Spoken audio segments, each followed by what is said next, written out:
Hello, today we are here with Moshella. My name is Timiya. My name's Aretha.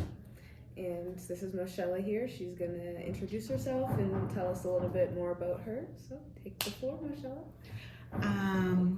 So I'm Moashella Shortte, and I am honored to be doing this interview with you. Anyone who knows me knows that being an EC is one of the things that I hold really near and dear. It's something I get to do that fills me with a lot of pride and joy. One of the many things. Yes. And we will get into that, trust me. And so anytime I get a chance to, one, connect with other ECEs, or talk about our field, I'm on it. Mm-hmm. I'm on it. Sorry about the delay in getting here, Okay. but really grateful to be here and to have this opportunity to talk about Nice. what we do and how important it is. Yeah, And we're for very sure. excited to have you here today. I know. We can't wait to get Like, into we weren't moving on. Yes. We were waiting. Thank you for being patient. Yes. Everything in its right time. Yes, Yes, for sure. and now is the right time because we're here. So Yes. let's get into it. Would you like to start us off, Aretha? Maybe you should start Okay. right That's fair. I'll start us off today. So our first question here we have today for you is, what was your first experience and memory of being a Black ECE? Wow.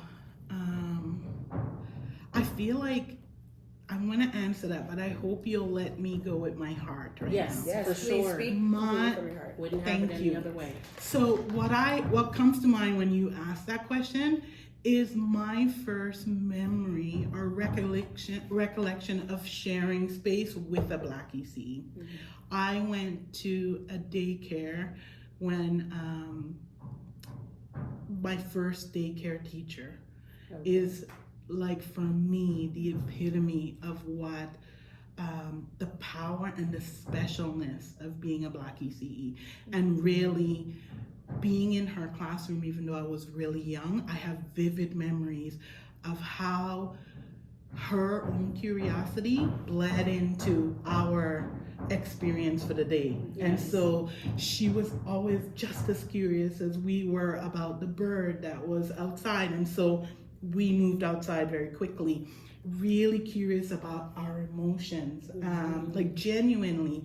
And so I've taken that into my own practice and even into my studies about, like, how do we stay curious as ECEs, Mm-hmm. and what an impact that has on the children that happen to be in our care.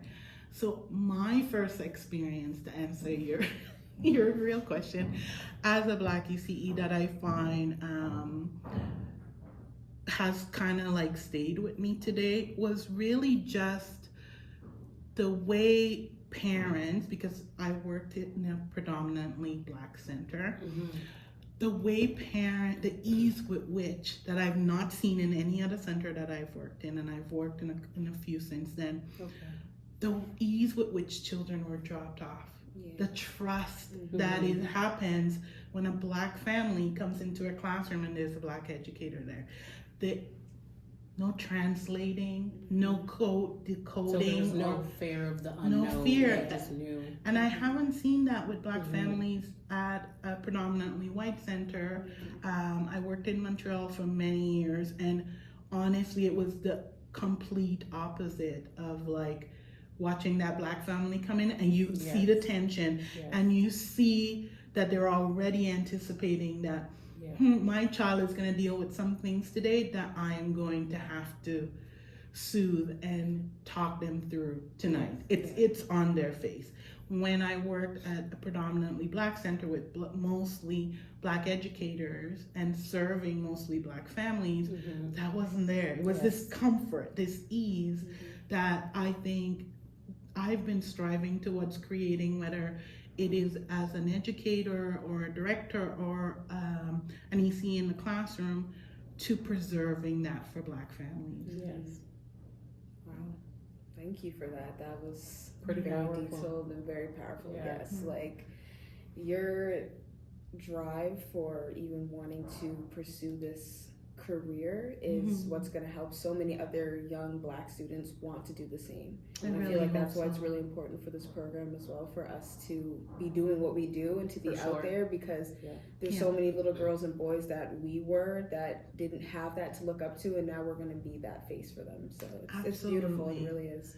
Absolutely. And I'm really grateful that I get to be a part of this. And again, like I said in the beginning, any opportunity that I get to engage with you is, for me, it gives me joy. And it gives me hope for creating that sort of space. And when I say that for the Black families, I saw that, it doesn't mean that white families didn't benefit from that same sort of comfort and joy as well, to all of the families coming in, because there's that sense of, I always say there's power in the space where Black folks gather. And there is also a peace and a joy in that space too. It doesn't mean, I'm not naive. I know we've got our issues. Yes. But there is this thing that happens because of the level of empathy that we carry. And it's like, basically, how does that go? What's understood doesn't have to be explained. Yeah. Amen. That's Exactly it. that. Yeah. That is exactly what it is. Yes. Yeah. Ooh, I love that. I haven't heard that before. Really? I That's got understood. learned something new. Okay, nice. So, like, your journey, even like starting before you started, like, who were your influences? There's one that comes to mind right off the top, and it's Dr. Joyce Ross. Yes. In fact, I didn't even know I was going to be a child life specialist. I knew I wanted to work with children from the time I understood at the age of 4, really. I can trace my fascination back to the way young minds function and work to 4, when I was thinking about my own mind, and how I knew I wanted to work with children. And then as I did some research and I went to the Mount, did my placements, I settled on I was going to work. I was going to be a child life specialist. I had already done a placement at the IWK, was going to get a position there upon graduation. And then Dr. Joyce Ross came to talk to our group in one of my classes. And 2 things stood out for me. One, her passion for our field, like her passion for this work that we do. And 2, the power of community. Like the community she was talking about at the time, I'd already been in Canada for some time, but I hadn't heard of East Preston. But the way she talked about her community and the power it had to make changes that would impact the entire community and surrounding community. You just wanted to be part of it. I'm like, first of all, I want to be part of that community. And I want to learn more about this field that she's so passionate about. And even though I was doing my studies in child and youth, I was more focused on psychology and about working sort of in the health field around there. I was going to do my BED after. I hadn't really zoned in on being in the classroom and working. But after she talked, I was like, I want to be where she is. I want to be where she is. I want to learn from her. And so 3 tries of trying to get into her center, and she's like, we don't have turnover here. I don't know when a position is going to come up. On the 3rd time I went in, she says, I just got a letter of resignation from my sister. The position is yours if you want it. Ooh. So 3rd time was a challenge. Yes, that's right. I know. And I really feel like I got lucky, because not only did this woman who really changed the trajectory of my life and was such a big inspiration, I got to work close by her for almost a decade, working by her side, learning from her. Like, it's not often you get to work with this person who inspires you so much in a field that I've come to love. And can I say, it shows. It does show. Like, working with Dr. Ross, you said for a decade? Yeah. I definitely see you in her. Like, see Oh her my in God, you. Like, you can definitely tell for sure. Oh, for that's sure. such a... And her passion back then is still, if not more, the same Exactly. today. She's a... And once she like takes woman. you under her wing, she's got you. Like, even when I first, because my first position with the college was with the accelerated ECE with the campus, and when I took that role, she called. Like, once a mentor, forever my mentor. and she wanted to know about this role and do you understand this thing that you're signing up for? I want to know so that I can continue to support you through it.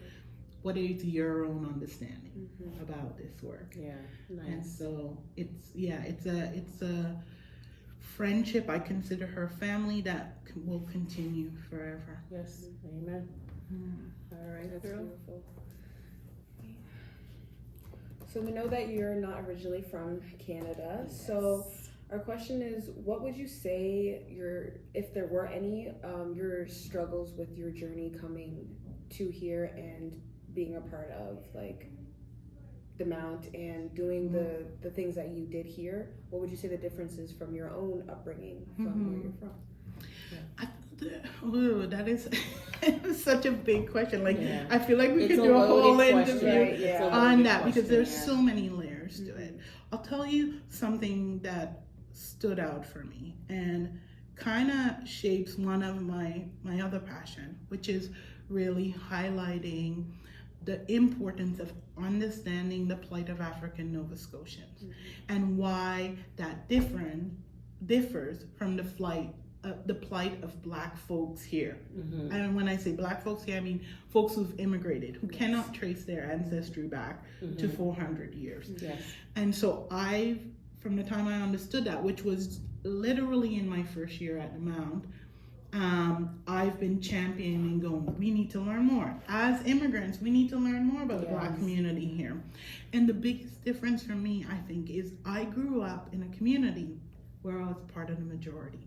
And so my sense of self and myself, and I was just having this conversation with my children the other day, my sense of like, I am deserving, of course I'm entitled, of course I'm worthy of this, I'm putting in the work, I've paid for it, I deserve a seat here. So you've never had self-doubt. Don't question that, right? And not in that sense in terms of who I am as a Black woman, as a Black student. I always felt like, yeah, if I show up, if I pay my money, I deserve to be here and to be treated like anyone else. So my first experience with racism was in this country. My first experience of this sort of hierarchy, it doesn't mean that I didn't know about it, but in terms of experiencing in a way where I'm going, what do you mean? What do you mean that because I live in a Black body, that I need to wait, or I may not be accepted For in the this rules are space, different. right? Yeah. And I saw that. I remember joining the Mount had a Black social committee is what they called it, and so we had a few African Nova Scotian students, but it was mostly Caribbean students. And if you know Caribbean people, fete, party, dance. This is like when you say social, that's what we're thinking. And I remember the two African Nova Scotian students were like trying to bring up social issues that were happening on campus that they wanted to address, like racial issues. And the rest of the students were like, no, we want to plan a party for next week, right? And instantly I went, oh, that's the divide. Yes. Where there are bigger things that when we come together as Black folks, we need to focus on beyond, the socializing. And these students, so because their experience is different, know that. But we as international students, we didn't get that. And I instantly became very curious about that and started really researching on this sort of dichotomy between the Black students, whether we were African Nova Scotians or recent immigrant as international students or just Wow, that's interesting too, because I find that with like how there's a lot of immigrants coming now to Canada, that a lot of people don't really feel like they need to educate themselves, even like us as Canadians, on the people who are coming to this country as well, because I feel like there's a divide there that we're not learning about each other. And there's so much to learn too, that so much is getting lost, and this is history right now, like that's being made, and we need to come together and make it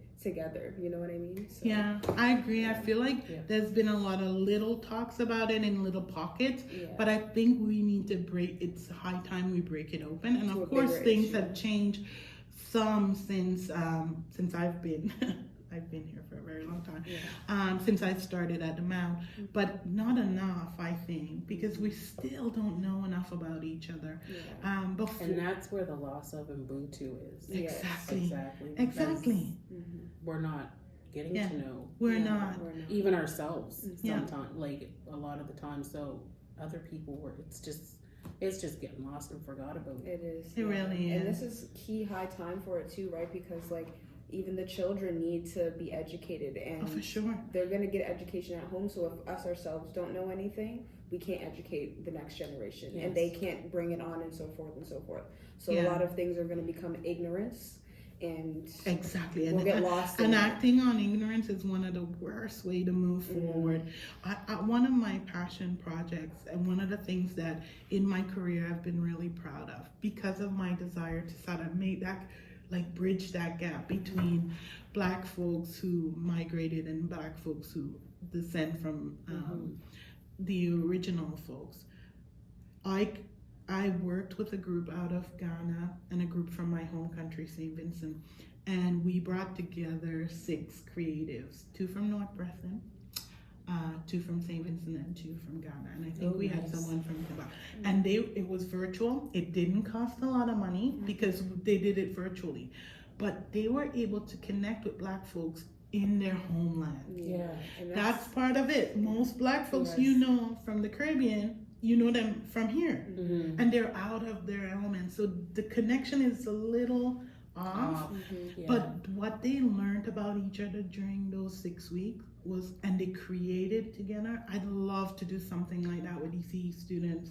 Like get a couple from here, a couple from the Caribbean, a couple from the continent, a different country. I still have those connections, and it's definitely one of the things I would love to think you do should. going I think forward. you should, I and think it you starts should. with that, right? And it can become bigger, right? Yeah. Like you just need to start somewhere, Exactly. and then the rest will be done for you. You know what I mean? Exactly. I definitely think that would be something Yeah.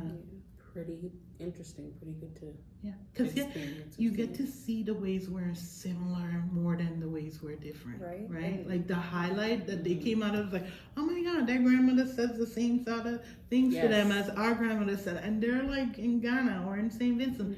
And so they ended up realizing how many ways they were connected. And their connection, like when, like you said, oh, their mother says that, their grandmother does that. It's always like the ancestors. It's the Exactly. ones before and Right. before that, and if that were, that's Yeah. where the similarity happens. And we're all yeah. connected through our ancestors, Exactly. like more than we know, right? So it needs to just be talked about and brought to the forefront, and everything else will literally just grow. But can I tell you something? Like, listening to both of you say that, that's where my hope grows. When I talk to you, I believe that there's so much wisdom in our young people. And when I hear both of you talking about like that, I have hope. Because I feel like the generation before you, like, there were other things on the table that were taking their time and attention. I feel like this generation is so much more informed and so much more connected. And so that change we're hoping for, I feel like it's on its way. Right. And like so, yeah, like I feel like also with, because the internet is so like profound now, that like it's so easy to make those connections with people all over the world. And I feel like we need to be utilizing that more For good. for For good good. than just Definitely. scrolling on TikTok and stuff like Exactly. that, right? Like Yeah. there's so many more things that we could be doing and connecting with people, that it just needs to be done, and like, people just need to put in the effort. And Right. And it's so much more accessible than it's ever been. For sure. Alrighty. So is there anything that you would change or anything you would have done differently? In my career, Yes, along your journey, your career. I really don't think so. I think I've had a really spectacular ride. I've gotten. I love that answer. Yeah. I really have. I've been fortunate to work with incredible educators. I've had the opportunity to work with students who have been in the field for a while. I've been had opportunities to work with students who are just entering the field, still unsure about whether it's the right field for them or not. And I've learned from every one of those experiences. Each of them have helped me see a part of me that I want to nurture and grow, or a part of me that okay, now I need to shift this part. Like now things are changed and I need to do this different. So no, I wouldn't change a second of it. I think I've been just so fortunate with the people that I've had the good fortune to meet and work with along all the steps to date. I love that for you. Wow, that's Thank you. I was hoping you were going to say that. I really, because usually when people ask that question, they're expecting something negative. Right. Or, oh, if I could have did this or could have did that, but like you rarely get your answer. Like, Yeah. So I love that. And I pray for both of you that you'll have similar experiences, right? And it doesn't, if it's a straightforward, easy thing, then no room for growth. There were lots of opportunities I had to grow, and all of those made it what it was. Yes, right? that makes sense. Yeah. It does make sense. If any, what advice would you give like up and coming Black ECEs? Don't lose yourself. Like, don't lose yourself in all of the policies and noises and the doubters. Like, be so sure. Like, put as much energy as you can into who you are and who you want to be as you do into the other pieces of your work. Yes. When I show up in the classroom, like I said, that educator who was curious, she was being herself and she was being authentic and honest. And for me, that's the thing. Like, I brought on my treasures. Yes. Like, Yes. books are so important to me, and I would choose books that I like too. Like, it was about, I truly believe that when we make room in our practice to insert ourselves, we give permission to the children to be themselves. Right? We can't say, yeah, we want to Be highlight. yourself, Yeah, be yourself. you have and we're not value being in our format. authentic self. Yeah, That's that makes exactly sense. it. Yep. Yeah, that would be my advice. Don't lose yourself. And a lot of folks will try to tell you, like, trust your instinct. And that means too, like, when you see that there are things that need shifting in your practice or in you, like, pay attention to that too. That's really good Yeah. advice. Thank you. Thank you so much for that. Definitely. So you brought some treasures here today. Because we know you're a woman of many hats. many, many, many. As well as being an author yourself as well. Yes. So tell us a little bit about So favorites here. it's my favorites. I absolutely love books, and any classroom that I went into, books, my library, the books that I was sharing was a big part of it. Like, reading is a huge part of my practice, and any student who's gone through my classroom will know a couple of staples. I have to show you this one. So this is Abby Yo-Yo. I've gotten in trouble with a couple of parents about Abby Yo-Yo, but I've also have parents who to this day will say their child still goes around like chanting Abby Yo-Yo. It's a story. Actually, I went to Bermuda one summer and stayed with my friend whose mom was an ECE. She introduced me to Abby Yo-Yo. Every child that I've had in my care since then has heard this story. We sing it. I also love doing accents. And so this one, I also love doing accents do too. you? Yes, I really do. I love it. It transforms the whole It really experience. does. I love really it. does, yes. So as you know, I'm West Indian. I'm Vincentian, and so my daughter and I, this is our favorite, and we've done it so many times, and I bring out the accent. When you see these kids, you are not imagining a West Indian accent, but we do it. We do it with them, and they become West Indians in that fire truck, and it is one of my favorite. Now, this is another one. Honey, I Love. And so Honey, I Love, the author of this book, when I went to East Preston, I think it was in 99,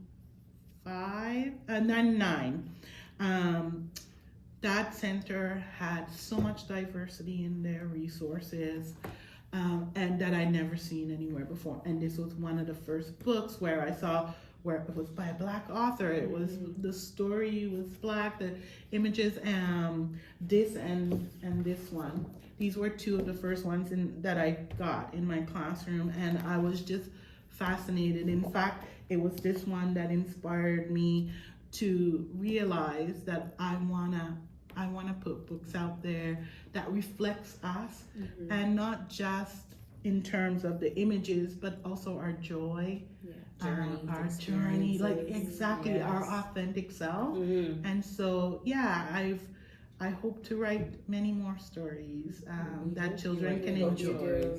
Thank you. My treasures. Books will always be my treasures. And another little piece of advice to educators is really find the books you love, bring them into your classroom, make reading a special time for your little ones. Like, you could include them in the story. I never read a story word for word. I find ways to bring my little ones into the story, and maybe not their name, but something they like or some place they live. Like, add that in, right? Like, bring them alive by including your little ones and yourself into them. Of course. Yeah. Wow. Well, take us out tomorrow. Well, this was all the time we have today. We're so thankful that you were able to come in and have this conversation with us. This felt very, very lovely, very natural to have with you, and it was worth the wait. It was very much worth the wait. So worth the wait. I'm very glad we got to do this. Thank you. This is, thank you so much. Let's clap it up for you. We're so happy to do this with you, and we hope to do more and to hear more from you. You seem to have a lot of experience within your life that could really help us in our careers moving forward. So we're very thankful. And I'm really grateful to be here. Really grateful for both of you for choosing me and my journey to share. I appreciate that, and I extend honestly and wholeheartedly myself and my experience to anything else that you're doing. You know how to reach me if you have questions. So and I wish you all the best in your journey, finishing out the program and then getting into your practice. I know you're going to do incredible. We hope so. Yes, you will. We're hoping. Yeah. All right. All right. Thank you so much. Thank you.